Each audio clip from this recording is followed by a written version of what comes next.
This is Abe Tanzer from Awards Watch, and I'm thrilled to be speaking with OT Fagbenle about so many different projects that he's doing right now. It's good to see you, OT. How are you? How are you doing? Good to see you too. I'm pretty well. I feel like summer is upon us, and that's bringing a smile to my heart. Excellent. I'm not sure if you remember me. We went on the red carpet for WeCrashed, and I mentioned Maxxx, and you were surprised that I had seen that. Appreciate that. So, Maxxx being my show on Hulu, of course. Go check it out, everybody. We'll come back to that a little bit later. That's not one of your newer projects, so that's like fourth or fifth for our conversation. Yeah. All right, nice. But there's so much going on right now. What are you thinking about right now? What's first and foremost in your mind as far as your projects? Oh, you know what? I mean, it's frustrating because there's only so much I could talk about it, but I've just started writing a project for a major network, and it's an African set project, and it's going to be great. I'm just really excited about it. I can't announce it yet, but that's the main thing on my mind. I just handed in the draft and getting notes on that. And then there's another project I'm developing with my brother Daps. My brother Daps is like the most amazing music video director. So there's another project we're developing. So those are the main things on. But also, of course, I'm shooting Handmaids right now, my day job. Oh man! All right. Well, since Handmaids isn't airing just yet, let's start with the First Lady. Did you feel any sort of pressure about the idea of playing Barack Obama? No, I didn't feel any pressure. No, it was crushing pressure. But I kind of figured, at a point you just got to do the work. You can get paralysis analysis, and at a point you just got to go, well, hey, listen, what can I do today to get myself closer? And of course, we had a great director, and having Queen Viola opposite me was very, ratifying as well. So that's how I dealt with it. Did it seem strange to you, the idea of playing the American president, when, as we can tell from your accent, but not for most of your roles, that you're not from the US? Not really, because, like one of my first roles was playing Mercutio. He's a Venetian, he's from Italy. So, it's part of the course to play people who aren't where I'm from. Well, which there are very few of those, by the way. Nigerian Brits with a dash of Irish. What did you find most challenging to relate to or do in terms of Obama's physicality? Well, physically, it's interesting because he kind of goes under a change. He starts really getting footage from when he released his first book, Dreams of My Father, and that's when his first interviews are. And then by the time, he's senator and he's president, I bet he had some training. You can tell because there's some habits he stopped doing. One of the things I really like was, especially early on, he played with his mouth a lot, which is like a smoker habit, like when you can't smoke, you kind of like, so that was the one little kind of thing I really liked. I studied him a lot. I spent too much time with him now, What surprised you most to learn about him? I think actually that I guess learning a lot about his life in Hawaii and really kind of like contemplating the idea that he spent his life without his father. He spent like 2 weeks with his father before around the age of 10. And then his mom also was not around. And just what that is to grow up without your parents, being brought up with your grandparents who are from a completely different generation. Like that's the context of his growing up. And also he kind of had like a little like, I don't know, 1950s swagger, like the way he walks and moves and sits sometimes. And I kind of started wondering, I wonder if that's his grandparents' influence of like, what's the music his grandparents were playing in the house and stuff. So anyway. Do you know if he's seen the show and what he thinks of your performance? You know what? I've got to call out to him. I haven't heard back from him yet. But no, so I don't know. I don't know. But, I don't know. I'm much more like, I kind of feel like it's more for the audience, than for him. He'll be fine, but yeah. So when we talked about WeCrashed, you said that you were excited because you hadn't really played a villain before. And it's funny because I don't know that I would call him, Cameron, a villain, but he's definitely not. He's definitely an antagonist. Is that fair? That's a better description of him. Yeah, you're right. What was it like making that show? I really enjoyed it, because Jared is a real character, and so but like the kind of unpredictable, mercurial, improvisational way that he works. I kind of like it. You know, it's fun for me, and so also get to play like an antagonist against him was a lot of fun because you know there's a lot to kind of like antagonize.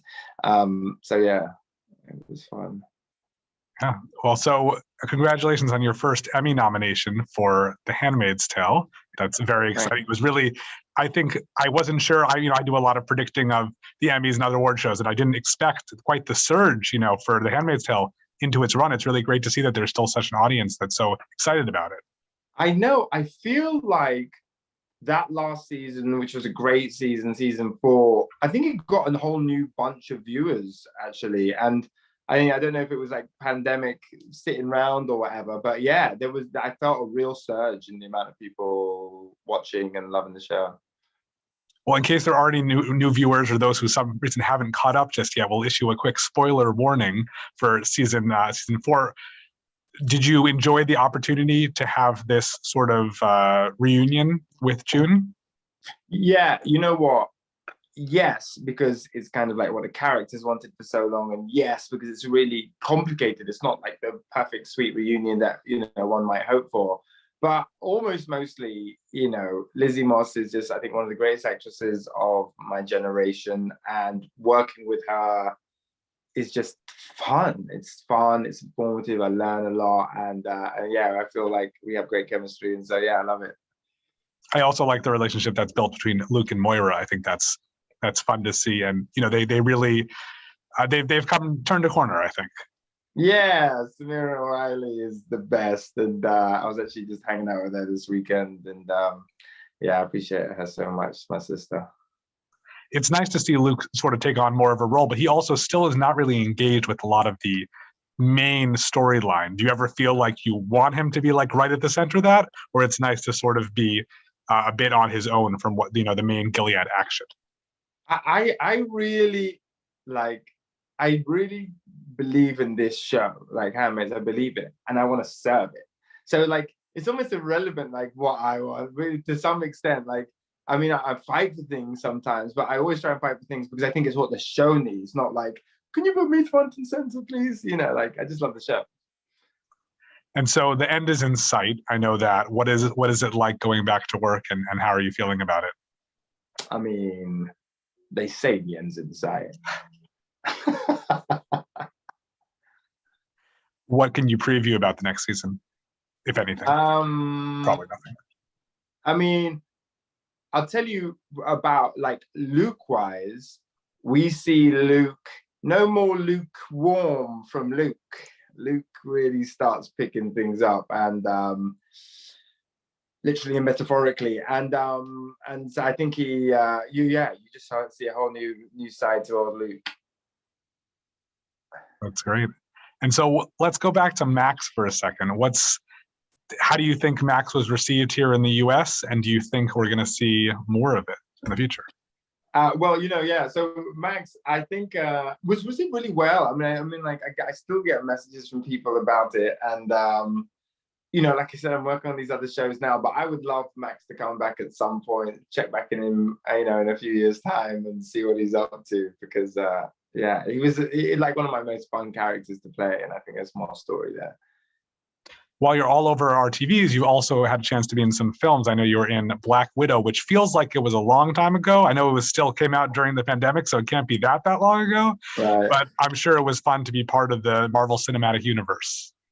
Oh yeah, it certainly was. It certainly was. But also, an opportunity to work with our director Kate Shortland, and of course, like the cast is just so sick on that movie. So yeah, that was something I really relished. It was and fun. Yeah, hopefully I get to do some more. Were you a fan of that series of cinematic films, or the cinematic universe before? Yeah, I think the best superhero movies films that I've watched, the ones I love the most, are all Marvel ones. So yeah, so you could say yes. I mean, look, the thing is with Marvel fandom, I know it goes deep, so I don't want to like disrespect the Marvel fan base by saying it like I know they're in. I'm just in. But it sounds like you'd be open to doing more if that hasn't already been worked out. My lawyer says I can't say anything. There we go. It's always good to get to that point in the interview, right, where you're asking questions about things you can't talk about. I know. Listen, last thing I want to do is say too much, and then they're like, "Oh God," like Oti and his blabbermouth. Well, that's good. Well, we started the interview by talking about your next projects, which is great. What do you want to do? What do you want to try that you haven't done? You've already been in a lot of things and done a lot of different projects. You know what? I want to do some more comedy, to be honest. Things have got a bit serious here. I mean, obviously, like doing the stuff like Obama and doing Handmaids. I really love the drama side, but I'm a big comedy fan, and so I want to try and get some comedy movies done. Wonderful. Well, I look forward to seeing those. It's great to be able to talk with you and to unpack your different projects. Looking forward to seeing Handmaid's Tale and what sounds like another Marvel return. I can't, we're not going to quote it here, but it sounds like it could be possible. So you won't be in trouble. I can't promise, but we'll, So thanks so much, Oti, for talking. Great chatting with you. Take care.